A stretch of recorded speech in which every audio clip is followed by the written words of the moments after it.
జనని జన్మభూమిశ్చ కథ రచన పారుపల్లి అజయ్ కుమార్. కథాపఠనం Mallavarapu Sitaram Kumar. Company chief executive ఆఫీసర్గా బోర్డ్ ఆఫ్ డైరెక్టర్లతో సమావేశాన్ని నిర్వహిస్తున్న సమయంలో నా మొబైల్ రింగ్ అయింది. కంపెనీ ఆర్థిక విషయాలు, భవిష్యత్తులో అనుసరించవలసిన వ్యూహాలు వంటి కీలక అంశాల గురించి చర్చిస్తున్న నేను ఒక్క క్షణం మొబైల్ వంక చిరాగ్గా చూసి ఎవరు ఫోన్ చేస్తున్నారో కూడా చూడకుండా కాల్ కట్ చేశాను. నిమిషం వ్యవధిలోనే మొబైల్ మరోసారి మోగింది. ఈసారి వీడియో కాల్ వస్తున్నది. ఎవరు చేస్తున్నారో చూశాను. ఇండియా నుండి బాబాయ్ చేస్తున్నాడు. మురుగుటి ముడివేస్తూ మొబైల్ చేతిలోకి తీసుకొని సారీ 1 మినిట్ అని డైరెక్టర్స్కు చెప్పి పక్క గదిలోకి నడిచి సెల్ ఆన్ చేశాను. బాబాయ్, ఈ టైంలో ఫోన్ చేశావు, ఏమిటి విషయం అడిగాను. వాసు, వదిన ఒక్కసారి నిన్ను చూడాలని ఉంది అంటే ఫోన్ చేస్తున్నాన్రా. అటు నుండి బాబాయ్ అంటూ ఉండగానే, బాబాయ్, నేను ముఖ్యమైన మీటింగ్లో ఉన్నాను. మీటింగ్ అయ్యాక నేనే ఫోన్ చేస్తాను, అమ్మతో చెప్పు అంటూ బాబాయ్ చెప్పేది వినకుండా కాల్ కట్ చేసి మొబైల్ ఆఫ్ చేసి మీటింగ్ రూంలోకి నడిచాను. మీటింగ్ ఆ తర్వాత లంచ్ పూర్తయి అందరూ వెళ్ళేసరికి మధ్యాహ్నం 3 దాటింది. గత కొన్నేళ్లుగా తను పనిచేసే సంస్థ ఉత్పత్తులకు డిమాండ్ భారీగా పెరగడంతో అమ్మకాలు లాభాలు ఊపందుకున్నాయి. తనకు కంపెనీ సీఈఓగా ప్రమోషన్ వచ్చింది. ఇటీవల కాలంలో తమ కంపెనీకి పోటీగా కొత్త కంపెనీలు పుట్టుకొచ్చాయి. బిజినెస్ పరంగా మార్కెట్లో పోటీ ఎక్కువైంది. వ్యాపార శత్రువులు ఎక్కువయ్యారు. ఒత్తిడి ఎక్కువైంది. ఇవన్నీ తట్టుకొని విజయం సాధించాలి అని ఆలోచిస్తూ ఉండగా బాబాయ్ ఫోన్ చేసిన విషయం గుర్తుకొచ్చింది. మొబైల్ ఆన్ చేశాను. ఈ టైంలో బాబాయ్ నిద్రపోతూ ఉంటాడు. రాత్రికి కాల్ చేద్దాం అనుకుంటూ ఉండగా వాట్సాప్లో బాబాయ్ మెసేజ్ కనిపించింది. వాసు, నువ్వెంత బిజీగా ఉంటావో మాకు తెలుసు, కానీ అమ్మతో కూడా మాట్లాడలేనంత బిజీగా ఉంటావని అనుకోలేదురా. వదినకు హార్ట్అటాక్ వచ్చి ఆసుపత్రిలో ఉంది. Bypass surgery చేయాలంటున్నారు. 2 రోజుల నుండి ఫోన్ చేస్తుంటే నీ ఫోన్ బిజీ అని వస్తున్నది. మెసేజ్ పెట్టాను. నువ్వు చూసుకోలేదో, చూసి కూడా మిన్నకున్నావో తెలీదు. మీ అమ్మ చావు బతుకుల మధ్య పోరాడుతూ నిన్ను చూడాలని, నీతో మాట్లాడాలని కలవరిస్తోందిరా. 4 మాసాలు మోసి కనీ పెంచి నిన్ను ఇంతవాణ్ణి చేసిన అమ్మతో 2 నిమిషాలు మాట్లాడలేకపోతున్నావా? ఇప్పుడు నువ్వు మాట్లాడలేకపోతే ఆ బాధ దిగులుతోనే మీ అమ్మ ప్రాణం పోయేలా ఉంది. బైపాస్ సర్జరీకి డేట్ నిర్ణయించారు. ఎల్లుండి ఉదయం చేస్తారు. ఈలోపు నీకు తీరిక చిక్కితే ఒకసారి ఫోన్ చేయి. నేను 24 గంటలు హాస్పిటల్లోనే ఉంటున్నాను. మెసేజ్ చదువుతూ ఉంటే నా గుండె బరువెక్కినట్లు అనిపించింది. కంపెనీ వ్యవహారాలతో బిజీగా ఉండి 3 రోజుల నుండి వాట్సాప్ మెసేజ్లు చూడలేదు. కలత చెందిన మనసుతో వెంటనే బాబాయ్కి వీడియో కాల్ చేశాను. నా ఫోన్ కోసమే ఎదురు చూస్తున్నాడేమో. మొదటి రింగుకే ఫోన్ ఎత్తి హలో వాసు అంటూ పలికాడు. బాబాయ్, అమ్మ ఎలా ఉంది? అమ్మకు హార్ట్అటాక్ వచ్చిన విషయం నాకు తెలియదు. నేను ఫోన్ తీయకపోతే సుజాతకు ఫోన్ చేసి చెప్పాల్సింది, ఎందుకు చెప్పలేదు అన్నాను బాధగా. నీకు చాలాసార్లు ఫోన్ చేశారా? బిజీ అని వచ్చింది. మెసేజ్లు కూడా పంపారా? మొన్న సుజాతకు కూడా ఫోన్ చేసి విషయం చెప్పానే, నీకు చెప్పలేదా? బాబాయ్ చెప్పేది వింటుంటే నాకు తల ఎక్కడ పెట్టుకోవాలో అర్థం కావడం లేదు.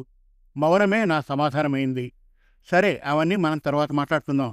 ఇదిగో మీ అమ్మకు ఫోన్ ఇస్తున్నా, మాట్లాడు అన్నాడు బాబాయ్. ఫోన్ స్క్రీన్పై అమ్మ ముఖం చూసి నివ్వెరపోయాను. 3 నెలల క్రితం అమ్మను వీడియో కాల్లో చూశాను. అప్పటి రూపానికి ఇప్పుడు చూసే రూపానికి అసలు పోలికే లేదు. ఒక్కసారిగా 10 ఏళ్లు పైబడినట్లుగా వృద్ధాప్య ఛాయలు విపరీతంగా కనపడుతున్నాయి.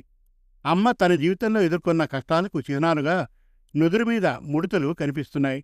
ముఖంలో అలసట, నీరసం తాండవిస్తున్నాయి. మొబైల్ స్క్రీన్పై నన్ను చూడగానే ముడుచుకుపోయిన ఆ చిన్ని కళ్ళల్లో వెలుగులు విరజిమ్మాయి. ఎండిపోయిన పెదవులపై చిరు దరహాసం తొణికిసలాడింది. వాసు, బాగున్నావా నాన్న? ముఖమేమిటి నీరసంగా కనబడుతోంది? ఇంకా అన్నం తినలేదా అంటూ పలకరించేసరికి నా గుండెల్లో గూడు కట్టుకున్న దుఃఖం కన్నీళ్ల రూపంలో బయటకు ఉరికింది. నేను అడగాల్సిన మాటలు అమ్మే నన్ను అడుగుతోంది. కారుతున్న కన్నీటిని తుడుచుకోకుండా అమ్మను అలానే చూస్తుండిపోయాను. అమ్మ పలకరింపులో అదే ప్రేమ, అదే ఆప్యాయత. ఇన్ని రోజులు నేను ఫోన్ చేయలేదనే కోపంగానీ అలకగానీ మచ్చుకైనా కనపడలేదు అమ్మలో.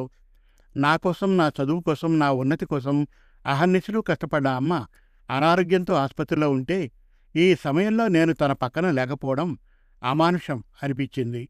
అమ్మా, నేను వెంటనే బయలుదేరి వస్తాను. ఎల్లుండి ఉదయానికల్లా నీ పక్కనే ఉంటాను అన్నాను. ఆ మాట వినగానే అమ్మ ముఖంలో వెన్నెల విరిసింది. నిజంగా వస్తావా? అమ్మ ఆనందంతో చూస్తూ అడిగింది.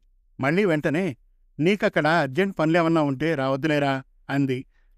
లేదమ్మా, నేను తప్పక వస్తాను అని నమ్మకంగా అనేసరికి ముడతలు తేలిన అమ్మ ముఖంలో సంతోష తరంగాలు నాట్యమాడాయి. పశ్చిమ గోదావరి జిల్లాలోని మారుమూల పల్లెటూరులో పుట్టిన నేను చదువులో బాగా రాణించడం చూసి నాన్నను ఒప్పించి ఉన్న పొలం అమ్మి అమ్మ నన్ను ఇంజనీరింగ్లో చేర్పించింది. క్యాంపస్ ఇంటర్వ్యూలో బెంగళూరులోని మంచి కంపెనీలో ఉద్యోగం వచ్చింది. అక్కడ పనిచేస్తున్న కాలంలో సహ ఉద్యోగిని సుజాత నన్ను ఇష్టపడింది. కులం కారణంగా నాన్నకు ఈ సంబంధం అంతగా నచ్చకపోయినా అమ్మ పూనుకొని మా పెళ్లి జరిపించింది. మా పెళ్లి జరిగిన కాలంలోనే తెలుగు నేలపై అమెరికా వ్యామోహం ఒక మహమ్మారిలాగా నలు దిశలా విస్తరించసాగింది. అమెరికా అంటే ఒక గొప్ప దేశంగా, అభివృద్ధి చెందిన దేశంగా అందరూ భావించేవారు. అక్కడ చదువుకోవడానికి, ఉద్యోగం చేయడానికి, కొత్త జీవితం ప్రారంభించడానికి చాలామంది ఆసక్తి చూపిస్తూ ఉండేవారు. అప్పట్లో తెలుగు రాష్ట్రాల్లో ఆర్థిక పరిస్థితులు అంతంత మాత్రంగా ఉండేవి. కాబట్టి మెరుగైన జీవితం కోసం అమెరికా వెళ్లాలనే ఆలోచన చాలామందిలో ఉండేది. మా అబ్బాయిని ఉన్నత చదువుల కోసం అమెరికా పంపించాను. చదువు పూర్తి చేసుకుని అక్కడే జాబ్ చేస్తున్నాడు. మా అమ్మాయికి అమెరికా సంబంధం చూసి పెళ్లి చేశాను.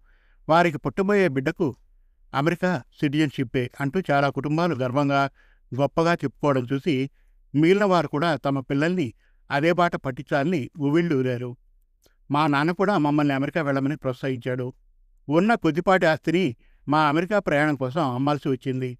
అయినా మేము అమెరికా వెళ్తున్నందుకు అమ్మా నాన్న సంతోషించారే కానీ కించిత్తు బాధపడలేదు. మా పెళ్లి నాటికే సుజాత అన్నయ్య అమెరికాలో స్థిరపడ్డాడు. అమెరికాలో ఉన్న మెరుగైన జీవన ప్రమాణాలు, మంచి ఉద్యోగ అవకాశాలు, అక్కడ సంపాదించే డాలర్లు ఇవన్నీ నన్ను కూడా అమెరికాపై మోజుపడేలా చేశాయి. సుజాత అన్నయ్య సాయంతో నేను, సుజాత అమెరికా విమానం ఎక్కేశాము. అమెరికా వెళ్ళిన మొదట్లో నేను డబ్బు సంపాదన పనిలో బిజీగా ఉంటే ఇంటి వ్యవహారాలు సుజాత చూసేది. నా మెతక స్వభావం వల్ల కుటుంబపరంగా ముఖ్యమైన నిర్ణయాలన్నీ తనే తీసుకోవడం మొదలుపెట్టింది. క్రమక్రమంగా నేను సుజాత చెప్పు చేతల్లోకి వెళ్ళిపోయాను. కొద్ది కాలం అమెరికాలో జాబ్ చేసి ఎంతో కొంత సంపాదించుకుని ఇండియా తిరిగి రావాలనే నా నిర్ణయాన్ని సుజాత మొదట్లో అంగీకరించినా తరువాత దాన్ని తోసిపుచ్చింది. నా నిర్ణయాన్ని కాదన్నదని సుజాత మీద కొద్ది రోజులు కినుక వహించాను. అయితే అప్పటికే నేను అమెరికా జీవితానికి అడిక్ట్ అయ్యాను. మన దేశంలో ఏ ఆఫీసులోనైనా ఏ పని జరగాలన్నా ఎదురయ్యే లంచగొండి అధికారులు, ఎక్కడా ఏ విధమైన రూల్స్ పాటించని జనం, శుభ్రత లేని రోడ్లు, కొంచెం కూడా సివిక్ సెన్స్ లేని వారిని చూసి చూసి ఉన్నాను. కాబట్టి ఇండియా పోవాలని నేను పెద్దగా పట్టుబట్టలేదు. నాన్న చనిపోయినప్పుడు ఓ నెల రోజులు నేను ఒక్కడనే వెళ్ళి కార్యక్రమాలన్నీ నిర్వహించి వచ్చేశాను. పిల్లలకు పరీక్షలు అనే వంకతో సుజాత రానేలేదు. మాట వరుసకు అడిగినట్లు అమ్మను అమెరికా రమ్మని అడిగాను. అక్కడ నేను ఉండలేనురా, ఇక్కడ మీ నాన్న మసలిన ఇంట్లోనే నేనుంటాను. మన చుట్టాలందరూ ఈ ఊర్లోనే ఉన్నారు. నన్ను జాగ్రత్తగా చూసుకుంటారు. నువ్వు నా గురించి దిగులు పడవద్దు. సంవత్సరానికి ఒకసారి నువ్వు కోడలి పిల్లలతో వచ్చి వెళ్తూ ఉండండి. అదే చాలు నా జీవితానికి అంది అమ్మ.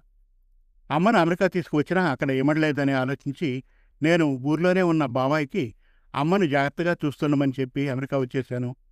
క్రమక్రమంగా నా భావాలు, ఆలోచనలు అన్నీ మారిపోయాయి.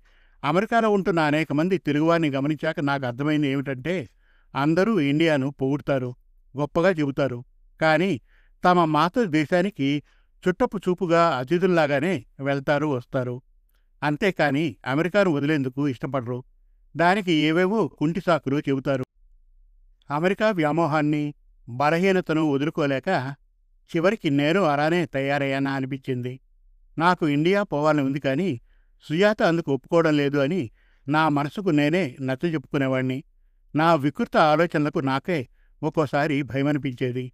మానసిక బానిసత్వం అనేది మనుషుల్ని తమ ఆలోచనలు, భావాలు, చర్యలపై నియంత్రణ కోల్పోయేలా చేస్తుంది. బయటి శత్రువుల కన్నా లోపల ఉన్న శత్రువులే ఎక్కువ ప్రమాదకారులు.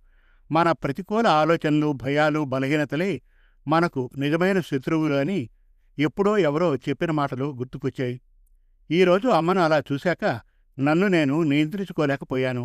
దుఃఖంతో మనసంతా భారంగా తయారైంది. ఇన్ని సంవత్సరాలుగా నన్ను పట్టి పీడిస్తున్న బలహీనతను అధిగమించాల్సిన సమయం ఆసన్నమైందనిపించింది. నేను చేయాల్సిందేమిటో నాకు అవగతమైంది. వెంటనే అతి కష్టం మీద రాత్రి ఫ్లైట్కు ఇండియాకు టికెట్ బుక్ చేసుకుని ఇంటికి వచ్చి సుజాతకు చెప్పాను. ఇప్పుడు అంత అర్జెంటుగా ఇండియాకెందుకు అంటూ సుజాత ఆశ్చర్యంగా చూసింది. అమ్మ ఆసుపత్రిలో ఉందని నీకు తెలుసు. అయినా నువ్వు నాకు చెప్పలేదు. మొన్న బాబాయ్ ఫోన్ చేశాడనే విషయం కూడా చెప్పలేదు. ఎందుకని చెప్పలేదు? కోపంగా అడిగాను. మర్చిపోయాను. ప్రతి నెలా డబ్బులు పంపిస్తూనే ఉన్నాగా. ఇప్పుడు నువ్వు పోయి చేసేదేముంది అంది తాపీగా. ఆ క్షణంలో సుజాత నా కళ్లకు నా సహచరిలా అనిపించలేదు. శత్రువులా గోచరించింది. 2 చెంపలు వాయించాలనిపించేంత ఆవేశం వచ్చింది. నన్ను నేను నిగ్రహించుకుంటూ నా కన్న తల్లి అక్కడ చావుబ్రతుకుల మధ్య పోరాడుతూ నా కోసం కలవరిస్తూ ఉంది. ఆ సమయంలో నేను అమ్మ పక్కనే ఉండాలి. అందుకే వెళ్తున్నాను. సుజాతను చూస్తూ అన్నాను. బెడ్రూంలోకి వెళ్ళి సూట్ కేసు సర్దుకున్నాను. ఎల్లుండి అన్నయ్య వాళ్ళ అమ్మాయి బేబీ షవర్ ఫంక్షన్ ఉంది. మనం దగ్గర ఉండి అన్నీ చూసుకోవాలి. వారం రోజుల్లో మన రాహుల్ గ్రాడ్యుయేషన్ డే ఉంది. 10 రోజుల్లో మీ కంపెనీ వార్షికోత్సవం కూడా ఉందని చెప్పావు. మర్చిపోయావా? ఇక్కడ ఇన్ని పనులు పెట్టుకుని ఇప్పుడు ఇండియా వెళ్తున్నా అని చెబుతావా? నీకేమైనా పిచ్చి పట్టిందా? సుజాత గట్టిగా అరుస్తోంది. మొదటిసారిగా సుజాత అరుపుల్ని ఖాతరు చేయకుండా నేను మా అమ్మ దగ్గరికి వెళ్తున్నాను, దట్స్ ఆల్ అంటూ సూట్ కేసు తీసుకుని ఎయిర్పోర్ట్కు బయలుదేరాను. హైదరాబాద్లో విమానం నుంచి దిగ్గానే మోకాళ్ల మీద వంగి జననీ జన్మభూమిశ్చ స్వర్గాదపి గరీయసి అనుకుంటూ నేలను ముద్దాడాను. సమాప్తం.